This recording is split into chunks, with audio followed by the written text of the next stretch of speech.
ನಮಸ್ಕಾರ. ರಿವ್ಯೂ ಚಾನಲ್ಗೆ ಸ್ವಾಗತ. ನಾನು ಸೌಖ್ಯ ಗಾಂವ್ಕರ್. ಅಭಿಜಿತ್ ದೀಪ್ಗೆ ಮೇಲೆ ಕೊನೆಗೂ FIR ಬಿದ್ದಿದೆ. ಅಭಿಜಿತ್ ದೀಪ್ಗೆ ಮತ್ತು ಟೀಮ್ ಮೇಲೆ ಈಗ ಕೇಸ್ ದಾಖಲಾಗಿದೆ. ಅಂಥದ್ದೇನು ಮಾಡಿದ್ದಾರೆ ಹಾಗಾದರೆ? ಸ್ಕೂಲ್ ಸರಿ ಮಾಡಿ ಅಭಿಯಾನ ಕೈಗೆತ್ಕೊಂಡಿರುವಂಥ CJP ಜನರಿಂದ ಧರ್ಮದೇಟು ತಿಂತಿರೋದು ನೋಡ್ತಾ ಇದ್ದೀವಿ. ಏಟು ಬೀಳ್ತಿದ್ದಂಗೆ ಅವರು BJP ಅವರು ಅಂತ ರಾಜಸ್ಥಾನದಲ್ಲೆಲ್ಲ ಜಟಾಪಟಿ ಆಯ್ತಲ್ಲ. ಬಟ್ ಅಲ್ಲಿ ಜನ ಯಾವ ರೀತಿ ತಿರುಗೇಟು ಕೊಟ್ಟರು ನೋಡಿದ್ದೀವಿ. ಇಲ್ಲಿ ಯಾವನು ಹಾಗೆಲ್ಲ ಮಕ್ಕಳಿರೋ ಕಡೆ ಸ್ಕೂಲಿಗೆ ಕಂಡವ್ರು ನುಗ್ಗಕ್ಕೆ ಬಿಡಲ್ಲ. ಇದಕ್ಕೆ ಯಾಕೆ ರಾಜಕೀಯ ಬಣ್ಣ ಬಳಿತಿದ್ದೀರಾ? ನಮ್ಮ ರಾಜಕೀಯ ಬ್ಯಾಕ್ಗ್ರೌಂಡ್ ಚೆಕ್ ಮಾಡಿಸಿ ನೀವು. ನಾವು ಯಾವ ಪಕ್ಷಕ್ಕೂ ಸೇರಿದವರಲ್ಲ ಅಂತ ಈಗ ದೀಪಿಕೆಗೆಲ್ಲ ತಿರುಗೇಟು ಕೊಟ್ಟಿರೋದು ನೋಡಿದ್ದೀವಿ. ಈಗ FIR ಬಿದ್ದಿದೆ ಮಹಾರಾಷ್ಟ್ರದಲ್ಲಿ ಟೀಚರ್ಸನ್ನು ಬೆದರಿಸಿರೋದಕ್ಕೆ. ಹಾಗಾದರೆ ಅವ್ರಿಗೊಂದು ಡಿಗ್ನಿಟಿ ಇಲ್ವಾ? ಟೀಚರ್ಸ್ ಏನು ಮಾಡ್ತಾರೆ?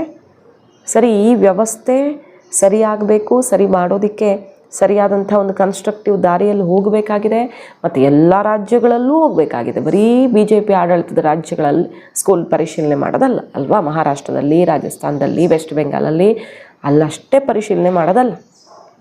ಬೇರೆ ರಾಜ್ಯಗಳ ಕಾಂಗ್ರೆಸ್ಸು, ಆಮ್ ಆದ್ಮಿ ಈ ಥರ ರಾಜ್ಯಗಳ ಆಡಳಿತ ಎಲ್ಲೆಲ್ಲಿದೆಯೋ ಅಲ್ಲೂ ಸ್ಟೂಡೆಂಟ್ಸ್ ಕಷ್ಟ ಕೇಳಬೇಕಿತ್ತು, ಇವರು ಪರಿಶೀಲನೆ ಮಾಡಬೇಕಿತ್ತು. ಬಟ್ ಸೆಲೆಕ್ಟಿವ್ ಆಗಿ ಮಾಡ್ತಿದ್ದಾರೆ ಅನ್ನೋ ಆರೋಪ, ಆಕ್ರೋಶನೇ ಎದ್ದಿರೋದಲ್ವ. ಈಗ ಟೀಚರ್ಸನ್ನು ಬೆದರಿಸಿದ್ದಾರೆ. ಒಂದು ಗೌರ್ಮೆಂಟ್ ಪ್ರಿಮೈಸನ್ನು, ಗೌರ್ಮೆಂಟ್ ಸ್ಕೂಲನ್ನು ವಿದೌಟ್ ಪರ್ಮಿಷನ್ ಎಂಟ್ರಿ ಆಗಿದ್ದಾರೆ. ಕ್ಲಾಸಸ್ ಏನು ನಡೀತಿತ್ತು ಅದಕ್ಕೆಲ್ಲ ಸಮಸ್ಯೆ ಮಾಡಿ ನುಗ್ಗೋದು, ಪಾಠ ಮಾಡ್ತಿರ್ತಾರೆ, ಅಲ್ಲಿ ಬಂದು ಹೆದರಿಸೋದು. ಇದು ಮಕ್ಕಳ ಮೇಲೆ ಎಷ್ಟು ಕೆಟ್ಟ ಪರಿಣಾಮ ಬೀರಲ್ವಾ? ಸರಿ ಮಾಡೋದಕ್ಕೆ ಇದಾ ದಾರಿ?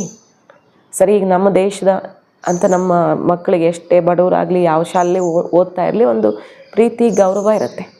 ವ್ಯವಸ್ಥೆಯನ್ನು ಸರಿ ಮಾಡುವಂಥ ಕಾರಣ ಇಟ್ಕೊಂಡು ನೀವು ಆ ಮಕ್ಕಳ ಮನಸ್ಸಲ್ಲಿ ಕೆಟ್ಟ ಭಾವನೆ ಮೂಡಿಸೋದಕ್ಕಾಗಲ್ಲ.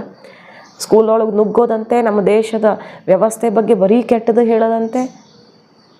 ಇಷ್ಟು ವರ್ಷಗಳಲ್ಲಿ ಸಮಸ್ಯೆ ಇದೆ ಅಂದರೆ ಅದನ್ನು ಒಂದು ಕನ್ಸ್ಟ್ರಕ್ಟಿವ್ ಐಡಿಯಾದಿಂದ ಸರಿ ಮಾಡಬೇಕಲ್ವ? ನುಗ್ಗುತ್ತಾ ಇದ್ದಾರೆ, ಕಣ್ಣಲ್ಲಿ ನುಗ್ಗಿ ಟೀಚರ್ಸನ್ನು ಹೆದರಿಸಿ ಬೆದರಿಸಿ, ಪ್ರಿನ್ಸಿಪಾಲ್ ರಾಜೀನಾಮೆ ಕೇಳೋದಂತೆ, ಟೀಚರ್ಸ್ಗೆ ಇನ್ನೊಂದು ಕೇಳೋದಂತೆ. ಅವರಷ್ಟೇ ಮಾಡೋದ? ಇವರು ಶಿವಸೇನೆ MP MLAಗಳಿರೋ ಕ್ಷೇತ್ರದಲ್ಲಿ ಟೀಚರ್ಸ್ನ ಅಟ್ಯಾಕ್ ಮಾಡ್ತಾರೆ. BJP MP MLA ಇರೋ ಕ್ಷೇತ್ರಗಳಲ್ಲಿ MLA ಮೇಲೆ ಮುಗಿ ಬೀಳ್ತಾರೆ. ಈ ರೀತಿಯ ಡಬಲ್ ಸ್ಟ್ಯಾಂಡರ್ಡ್ ಕೂಡ ಕೆಲವು ಕಡೆ ಗಮನಿಸ್ತಿದ್ದೀವಿ ನಾವು. ಈಗ ಇಂಥದ್ದೇ ಒಂದು ದುರ್ವರ್ತನೆಗೆ ಸೆಕ್ಷನ್ 132, 329, ಸೆಕ್ಷನ್ 351(2), 356(2) BNS ಅಡಿಯಲ್ಲಿ ಇದೆಲ್ಲ ದಾಖಲಾಗಿದೆ. ಟೀಚರ್ಸನ್ನು ಹೆದರಿಸಿರೋದು, ಶಾಲೆಗೆ ಯಾವುದೇ ಒಂದು ಕಾರಣ ಮತ್ತು ಪರ್ಮಿಷನ್ ಇಲ್ಲದೆ ನುಗ್ಗಿರೋದು, ಇಂತಹ ಕಾರಣಗಳಿಂದ FIR ಬಿದ್ದಿದೆ ಈಗ 4-5 ಜನ ಅಲ್ಲಿ ನುಗ್ಗಿದವ್ರ ಮೇಲೆ. ಸರಿ, ಇಲ್ಲಿ ಕರ್ನಾಟಕದಲ್ಲಿ ಪ್ರಿಯಾಂಕ್ ಖರ್ಗೆ ಅವ್ರು ನೋಡಿದ್ರೆ ನೋಡಿ ಹೆಂಗೆ ಹೇಳ್ತಾರೆ ಅಂತ, ಗೌರ್ಮೆಂಟ್ ಪ್ರಿಮೈಸಸ್ಸಲ್ಲಿ ಒಂದು ಗ್ಯಾದರಿಂಗ್ ಮಾಡೋದಕ್ಕೆ, ಅಸೆಂಬಲ್ ಆಗೋದಕ್ಕೆ ಪರ್ಮಿಷನ್ ತೊಗೋಬೇಕು ಸರ್ಕಾರದ್ದು ಅಂತಾರೆ. RSSೋ ಇನ್ನೊಬ್ಬರೋ ಒಂದು ಚಟುವಟಿಕೆ ಮಾಡಬೇಕು, ಅವ್ರು ಶಾಖೆ ಮಾಡಬೇಕು, ಏನೋ ಒಂದು ಕಡೆಗೊಂದು ಪಿಕ್ನಿಕ್ ಮಾಡೋಕ್ಕೂ ಪರ್ಮಿಷನ್ ತೊಗೋಬೇಕು ಅನ್ನೋ ಪರಿಸ್ಥಿತಿ ಬಂದಿದೆ. ಕಾಯ್ದೆನೇ ತರೋಕೆ ಹೊರಟಿದ್ದಾರೆ. ಕೋರ್ಟಲ್ಲಿ ಹಿನ್ನಡೆ ಆದಮೇಲೆ, ಹೈಕೋರ್ಟ್ ಟೈಟ್ ಸ್ಲ್ಯಾಪ್ ಕೊಟ್ಟ ಮೇಲೆ, ಪಬ್ಲಿಕ್ ಪ್ಲೇಸ್ ಇರೋದು ಜನ ಸೇರೋಕ್ಕೆ ಅಂತ. ಬಟ್ ಇವ್ರು ನೋಡಿದ್ರೆ ಪಬ್ಲಿಕ್ ಪ್ಲೇಸನ್ನು ಶಾಲೆ ಕ್ಲಾಸ್ ರೂಮ್ನೊಳಗೆ ನುಗ್ಗಬಹುದಂತೆ.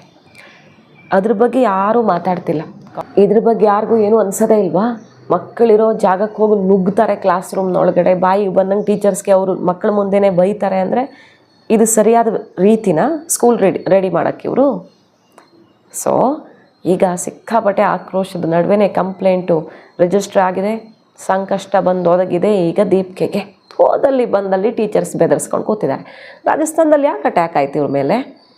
ಕೈಕಾಲು ಮುರಿದ್ರು, ನಮ್ಮದು ಜೀವ ತೆಗಿಯಕ್ಕೆ ನೋಡಿದ್ರು ಅಂತೆಲ್ಲ ಆರೋಪ ಮಾಡ್ತಾರಲ್ಲ. ದೀಪಿಕೆ ರಕ್ತ ಕುದೀತಿದೆ ನನಗೆ, BJP ಅವರು ಬಂದು ಅಟ್ಯಾಕ್ ಮಾಡ್ತಾರೆ ಅಂತ.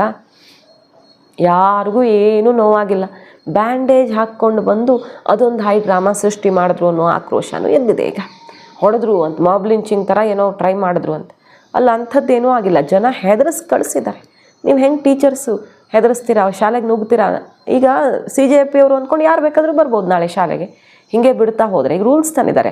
ಯೋಗಿ ಆದಿತ್ಯನಾಥ್, ರಾಜಸ್ಥಾನ, ವಿವಿಧ ರಾಜ್ಯಗಳಲ್ಲೆಲ್ಲ ಇದು ಎಕ್ಸ್ಪೀರಿಯನ್ಸ್ ಆಗ್ತಿದ್ದಂಗೆ ಯಾವನು ಸ್ಕೂಲ್ ಒಳಗಡೆ ಪರ್ಮಿಷನ್ ಇಲ್ಲದೆ ಬರೋ ಹಾಗಿಲ್ಲ. ನಿಮ್ಗೇನಾದರೂ ಇದೆಯಾ, ಬನ್ನಿ ಪರ್ಮಿಷನ್ ತೊಗೊಂಡು ಬನ್ನಿ. ಯಾರು ಬೇಡ ಅಂದಿದ್ದಾರೆ? ಮನಸ್ಸಿಗೆ ಬಂದಂಗೆ ದನ ಕೊಟ್ಟಿಗೆ ಒಳಗೆ ನುಗ್ಗದಂಗೆ ನುಗ್ಗದಂತೆ ಇವರು.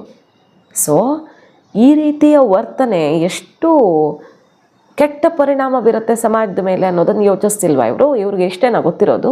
ದೇಶ ಸರಿ ಮಾಡೋರು ವಿಕೆಟ್ ತೆಗಿತೀವಿ, ಇದು ಮೊದಲ ವಿಕೆಟ್ ಅಂತ ಹೇಳಿದವರು ಈಗ ಈ ರೀತಿ ಹೆಜ್ಜೆಗಳನ್ನು ಇಡ್ತಿರೋದು ದೇಶದಲ್ಲಿ. ಇದು ಜನಾಕ್ರೋಶಕ್ಕೂ ಕಾರಣ ಆಗಿದೆ. ಜನನೇ ಎಚ್ಚೆತ್ಕೊಂಡು ಇವ್ರಿಗೆ ಪಾಠ ಕಲಿಸ್ತಿದ್ದಾರೆ. ಈಗ ಕೇಸ್ ಕೂಡ ಬಿದ್ದಿರೋದು, FIR ಆಗಿರೋದು. ನೋಡಿ, ಈ ಮೊನ್ನೆ ಒಂದು ವಿಡಿಯೋ ಕೂಡ ವೈರಲ್ ಆಯಿತು. ಇವರು ಸ್ಟೇಜ್ ಮ್ಯಾನೇಜ್ಮೆಂಟ್ಗೆ ಅಲ್ಲಿ ವಿಡಿಯೋ ಪೋಸ್ಟ್ ಕೊಡೋಕ್ಕೆ ಮಕ್ಕಳನ್ನು ಹೊರಗಡೆಯಿಂದ ಕರ್ಕೊಂಡು ಬಂದಿದ್ದಾರೆ ಅಂತ. ಅದೀಗ ಟೀಚರ್ಸೇ ಕರ್ಕೊಂಡು ಬಂದಿರೋದು ಅಂತ ಹೇಳಲಾಗ್ತಿದೆ.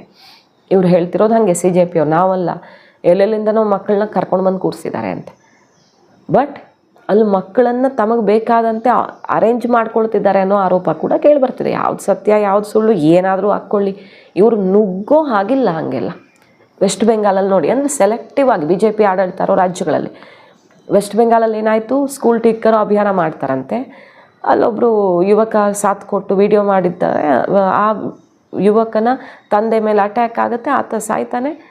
ಇದು ಸ್ಕೂಲ್ ಸರಿ ಮಾಡಿ ಅಂತ ಕೇಳಿದ್ದಕ್ಕೆ BJP ಸರ್ಕಾರ ಮಾಡಿಸಿರೋ ಕೊಲೆ ಅಂತ ಅಲ್ಲೊಂದು ದೊಡ್ಡ ದಂಗೆ ಎಬ್ಬಿಸುವಂತಹ ಪ್ರಯತ್ನ ಆಗತ್ತೆ ಸುವೇಂದು ಅಧಿಕಾರಿ ಕುರ್ಚಿ ಶೇಕ್ ಮಾಡೋದಕ್ಕೆ.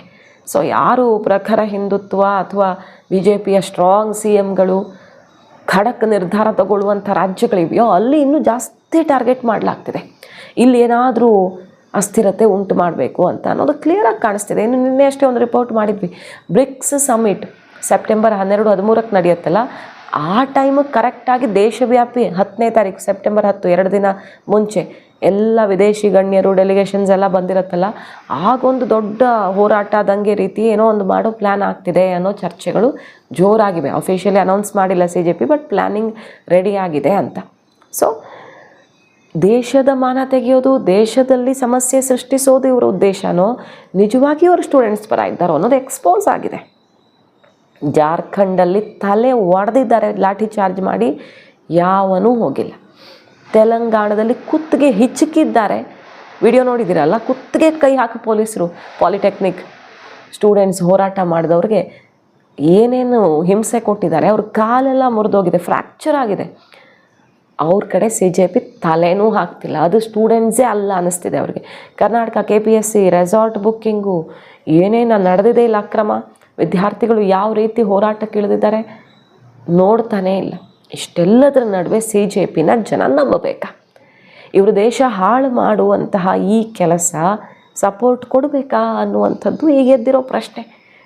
ಸದುದ್ದೇಶದಿಂದ ಶಾಲೆ ಸರಿ ಮಾಡಿ ಅಂತ ಹೋದರೆ ಎಲ್ರಿಗೂ ಬೇಕಾಗಿರೋದೆ ಸರಿ ಮಾಡೋಣ. ದಶಕಗಳಿಂದ ಆಗಿಲ್ಲ ಈ ಕೆಲಸ, ಯಾರ ಅವಧಿಯಲ್ಲೂ ಆಗಿಲ್ಲ, ಸರಿ ಮಾಡೋಣ, ಮಾಡಲೇಬೇಕು. ಕನ್ಸ್ಟ್ರಕ್ಟಿವ್ ಆಗಿ ಇದಕ್ಕೆ ವರ್ಕ್ ಆಗಬೇಕು, ರಾಜಕೀಯ ಬದಿಗೊತ್ತಿ. ಬಟ್ ಇದು ಆಡಳಿತ ಪಕ್ಷ BJP, ಮೋದಿ ಸರ್ಕಾರ, BJP ಸರ್ಕಾರವನ್ನು ಟಾರ್ಗೆಟ್ ಮಾಡಿ ಇಂತಹ ಕೆಲಸಗಳು ನಡೀತಾ ಹೋಗಿದ್ರೆ ಏನಾಗುತ್ತೆ? ಆಮೇಲೆ ದೇಶದಲ್ಲಿ ಅರಾಜಕತೆ, ಅಸ್ಥಿರತೆ ಬರುತ್ತೆ. ಬಿಟ್ಟರೆ ಇದರಿಂದ ಯಾವುದೇ ಒಳಿತಾಗಲ್ಲ. ನೋಡಿ, ಕಾಂಗ್ರೆಸ್ ಏನು ಹೇಳ್ತಿದೆ ಅಂತ ಖರ್ಗೆ ಅವರು ಹೇಳ್ತಾರೆ, ಈ ದೇಶದಲ್ಲಿ ಮೋದಿನ ಓಡಿಸ್ತಾರೆ ನೋಡಿ, ಜೆನ್ಜಿ ಮೋದಿ ಶಾ ಓಡಿಸ್ಕೊಂಡು ಹೋಗಿ ಇಲ್ಲಿಂದ ಹೊಡಿತಾರೆ. ಇಬ್ರಿಗೂ ಅಧಿಕಾರ ಮೋಹದಲ್ಲಿ ತೇಲಾಡ್ತಿದ್ದಾರೆ. ವ್ಯಾಮೋಹ ದೇಶ ಹಾಳು ಮಾಡ್ತಾ ಇದೆ ಇವರ ಅಧಿಕಾರದ ವ್ಯಾಮೋಹ. ಸೊ ಜನ, ಯುವ ಸಮೂಹ ಅಟ್ಟಿಸ್ಕೊಂಡು ಹೋಗಿ ನಿಮಗೆ ಬಾರಿಸ್ತಾರೆ ಅಂತ ಹೇಳಿದ್ದಾರೆ ಖರ್ಗೆ ಅವರು. ICC ಅಧ್ಯಕ್ಷ ಖರ್ಗೆ ಅವರು ಮೋದಿ ಅಮಿತ್ ಶಾಗೆ ಸದ್ಯದಲ್ಲೇ ಧರ್ಮದೇಟು ಬೀಳತ್ತೆ, ನೋಡ್ತಾ ಇರಿ ಅಂತ ಮಾತನಾಡಿದ್ದಾರೆ. ಕಲಬುರಗಿಯಲ್ಲಿ ಶನಿವಾರ ಪ್ರಕಾಶನ, ಯಾವುದದು ಸುಮೇಧಾ ಪ್ರಕಾಶನ ಹೊರತಂದಂಥ ಧೀಮಂತ ಧುರೀಣ ಡಾಕ್ಟರ್ ಮಲ್ಲಿಕಾರ್ಜುನ್ ಖರ್ಗೆ ಅಭಿನಂದನಾ ಕೃತಿ ಬಿಡುಗಡೆ ಕಾರ್ಯಕ್ರಮದಲ್ಲಿ ಮೋದಿ ಅಮಿತ್ ಶಾನ ಹೊಡಿತಾರೆ, ನೋಡ್ತಾ ಇರಿ ಅಂತ. ಜೆನ್ಜಿಗೆ ಇದು ಪ್ರಚೋದನೆ ಅಲ್ವಾ? ದೇಶದ ಆಡಳಿತ ವ್ಯವಸ್ಥೆಯ ವಿರುದ್ಧ ಅನ್ನುವ ಆಕ್ರೋಶ ಸಿಡಿದಿದೆ. ರಾಹುಲ್ ಗಾಂಧಿಯವರು ಸ್ಟೂಡೆಂಟ್ಸ್ ಈವೆಂಟ್ ಮಾಡ್ತಿದ್ದಾರೆ. ನಿನ್ನೆ ಮಹಾರಾಷ್ಟ್ರದಲ್ಲಾಯಿತು. ಒಂದೊಂದು ಮೀಡಿಯಾ ಇನ್ಫ್ಲೂಯೆನ್ಸರ್ಗೆ 30,000 ಕೊಟ್ಟು ಕವರೇಜ್ ಮಾಡಿಸಿದ್ದಾರೆ. ಮತ್ತು ಕಾಂಗ್ರೆಸ್ ಆಡಳಿತ, ಅಂದರೆ ಕಾಂಗ್ರೆಸ್ ಸಂಬಂಧಿತ ಕಾಲೇಜುಗಳಿಂದ ಬರೀ ಮಹಿಳಾ ವಿದ್ಯಾರ್ಥಿಗಳನ್ನು ಕರೆಸಿ ಸ್ಟೇಜ್ ಮ್ಯಾನೇಜ್ ಮಾಡಿದ್ದಾರೆ ಇವರು. ಸ್ಟೂಡೆಂಟ್ಸ್ ಈವೆಂಟ್ ಅಂತೆ ಇದು. ರಾಹುಲ್ ಗಾಂಧಿ ರೀಲಾಂಚ್ ಬಿಟ್ಟರೆ ಇನ್ನೇನೂ ಅಲ್ಲ. ಬರೀ ಕಾಂಗ್ರೆಸ್ ಅಫಿಲಿಯೇಟೆಡ್ ಕಾಲೇಜಿಂದಾನೇ ಯಾಕೆ ಹಾಗಾದರೆ ಸ್ಟೂಡೆಂಟ್ಸ್ನ ಅಲ್ಲಿ ಕರ್ಕೊಂಡು ಬಂದಿದ್ರಿ ಅಂತ ಕೇಳ್ತಿದ್ದಾರೆ. ರಾಹುಲ್ ಗಾಂಧಿ ಅವರಿಗೆ ದೇಶವ್ಯಾಪಿ ಈ ಥರ ಸ್ಟೂಡೆಂಟ್ಸ್ ಸೇರಿಸಿ ಈವೆಂಟ್ ಮಾಡೋದಕ್ಕೆ ಹೊರಟಿದ್ದಾರೆ. ಮತ್ತು ಈ ಜೆನ್ಜಿ ಹೋರಾಟದ ಬೆನ್ನಲ್ಲೇ ದೇಶವ್ಯಾಪಿ ಜನಕ್ಕೆ ಈ ರೀತಿ ಕನೆಕ್ಟ್ ಆಗೋಣ ಅಂತ ಹೊರಟಿದ್ದಾರೆ. ಸೊ ಜೆನ್ಝಿಯ ಮೂಲಕವೇ ಮೋದಿ ಅಮಿತ್ ಶಾ ಎತ್ತಂಗಡಿ ಮಾಡಿಸ್ಬೇಕು ಅಂತ ಒಂದು ಕಡೆ ಕಾಂಗ್ರೆಸ್ ಪ್ರತಿಜ್ಞೆ ಮಾಡಿದರೆ, ಮತ್ತೊಂದು ಕಡೆ CJPಯ ಈ ನಡೆ ಭಾರಿ ಅನುಮಾನಗಳಿಗೆ ಕಾರಣ ಆಗ್ತಿರೋದು. ಸಾಕ್ಷಿ ಸಮೇತ ಬಯಲಾಗಿದೆ ನೋಡಿ ರಾಹುಲ್ ಗಾಂಧಿಯವರ ಅಸಲಿಯತ್ತು ಅಂತ ಈಗ BJP ಬಿಡ್ತಿರೋದು. ಸೋಷಿಯಲ್ ಮೀಡಿಯಾ ಇನ್ಫ್ಲೂಯೆನ್ಸರ್ಸು ಯಾರ್ಯಾರು ತುಂಬ ಚೆನ್ನಾಗಿದ್ದಾರೋ ಅಂಥವ್ರಿಗೆ ಇಷ್ಟಿಷ್ಟು ಅಂತ ಆಫರ್ ಮಾಡಿ ಕಾಲ್ ಮಾಡಿರೋದೆಲ್ಲ ರೆಕಾರ್ಡ್ ಆಗಿದೆ ಈಗ ರಾಹುಲ್ ಗಾಂಧಿಯವರ ಈ ಈವೆಂಟ್ ಸಕ್ಸಸ್ ಮಾಡೋಕ್ಕೆ. ಸೊ ನಿಜವಾಗಿಯೂ ಇದು ಸ್ಟೂಡೆಂಟ್ಸ್ ಈವೆಂಟಾ? ದೇಶದಲ್ಲಿ ವಿದ್ಯಾರ್ಥಿಗಳು ಆಕ್ರೋಶಗೊಂಡಿದ್ದಾರೆ ಮೋದಿ ವಿರುದ್ಧ ಅನ್ನೋದು ಸತ್ಯನಾ? ಅಥವಾ ಇವರು ಹೋಗಿ ರಾಹುಲ್ ಗಾಂಧಿಯವ್ರನ್ನ ರೀಲಾಂಚ್ ಮಾಡಿ ದೇಶಕ್ಕೆ ಕೆಟ್ಟ ಹೆಸರು ತರೋದಕ್ಕೆ ಮಾಡ್ತಿರುವ ಸಂಚ ಅಂತ BJP ಇಲ್ಲಿದೆ ಸಾಕ್ಷಿ ಅಂತ ಬಿಡ್ತಿದೆ. ಸೊ ಕಾದ್ ನೋಡೋಣ. ಈಗ ದೀಪಿಕೆಗೆ ಕೊನೆಗೂ ಸಂಕಷ್ಟ ಎದುರಾಗಿರೋದು. ಮಾಹಿತಿ ಇಷ್ಟ ಆಗಿದ್ರೆ ಮಿಸ್ ಮಾಡಿದ್ರೆ ನಮ್ಮ ಚಾನಲ್ನ ಸಬ್ಸ್ಕ್ರೈಬ್ ಮಾಡಿ, ನಿಮ್ಮ ಅಭಿಪ್ರಾಯ ಕಮೆಂಟ್ ಮಾಡಿ ತಿಳಿಸಿ. Thank you.